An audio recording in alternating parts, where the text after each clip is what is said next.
Hi, in this video, I'm gonna show you how to add product filters to your Wix store so customers can find exactly what they need and fast.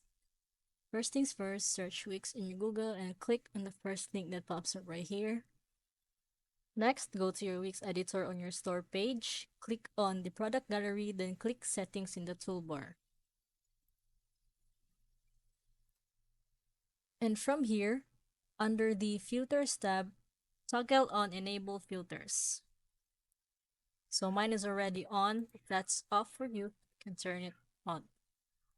You see options also like price, color size, or any custom products that you've set. If you need for advanced filters, go to the app market and search for product filters. Install it and add to dropdowns, checkboxes, and custom filtering rules. And that's it. That's how you add filters to your Wix store. If this video helped, make sure to like and subscribe for more.